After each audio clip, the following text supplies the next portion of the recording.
Bonjour les jardiniers, aujourd'hui je vais vous parler refuge LPO. Alors voilà la pancarte qui indique que je suis devenue refuge LPO. LPO, Ligue de protection des oiseaux. Allez, je vous explique ça tout de suite.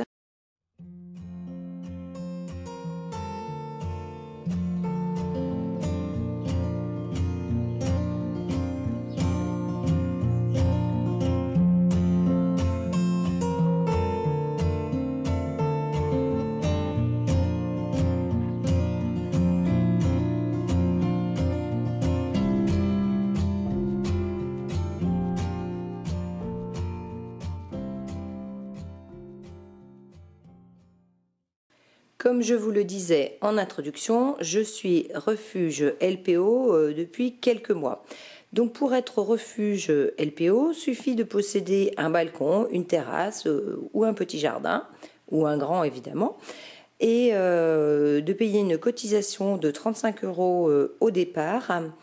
Et puis bien sûr s'engager à cultiver au naturel, sans produits, et à abriter du mieux possible la faune qui est là pour enrichir la biodiversité. Donc évidemment il y a le catalogue LPO, il y avait aussi ce petit fascicule. En fait sur cette adresse, moi, je me suis inscrite pour le comptage des oiseaux. Donc régulièrement, je note le nombre d'oiseaux que je compte au jardin. Et puis dans l'année, il y a deux dates où on peut les compter. Donc je crois que c'est bientôt là. Donc je vais vous mettre la date si je la retrouve. Ensuite, il y avait un petit fascicule sur les aménagements naturels du jardin.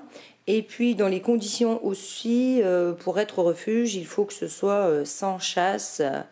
Voilà, donc il n'y a pas de problème pour moi.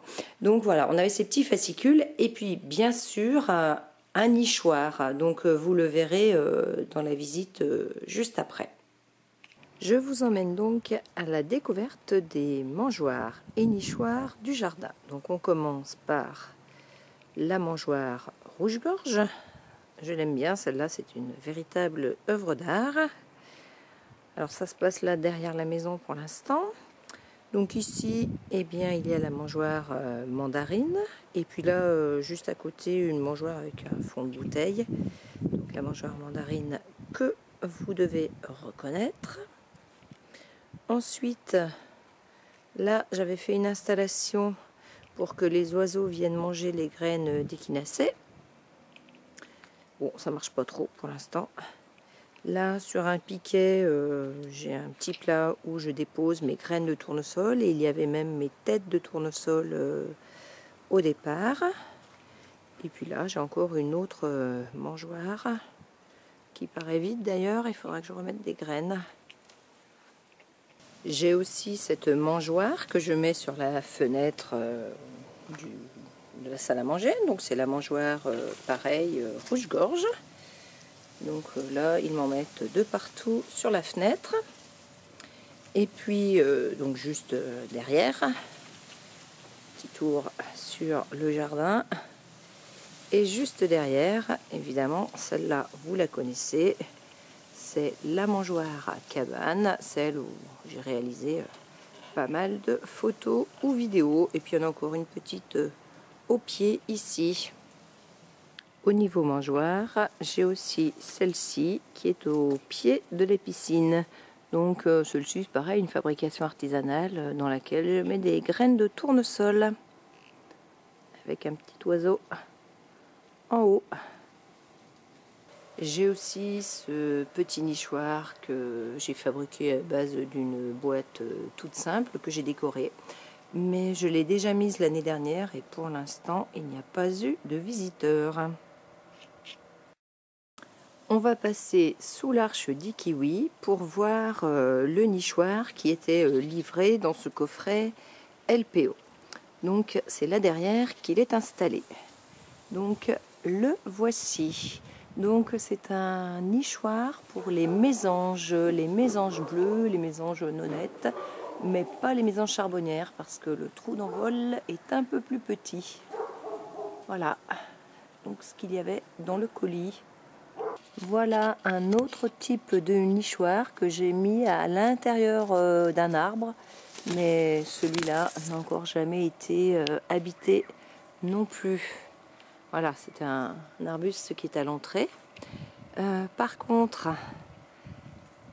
j'ai un nichoir là sur l'acacia et lui a déjà été habité il y a quelques années, mais je l'avais vu après coup.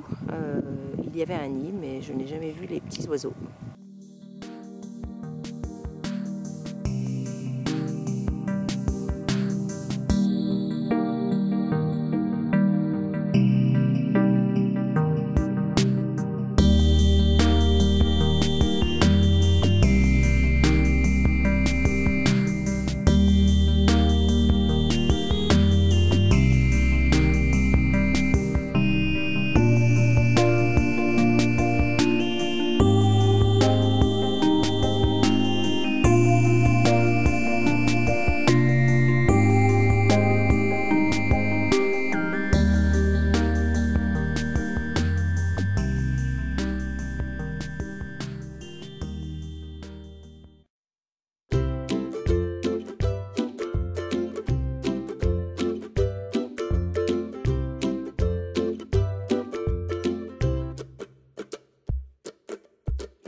Eh bien, c'est sur un magnifique ciel bleu et une mangeoire qui n'est pas tellement visitée. Celle-ci, c'est la mangeoire à écureuil. Donc bientôt 1 an qu'elle est installée, mais je n'ai revu un écureuil qu'une seule fois, et encore c'était au pied de l'arbre. Par contre, les cacahuètes disparaissent peu à peu, mais je ne vois jamais personne. Et bien sur ce beau ciel bleu, je vais vous dire au revoir les jardiniers, et tous les autres évidemment. À bientôt!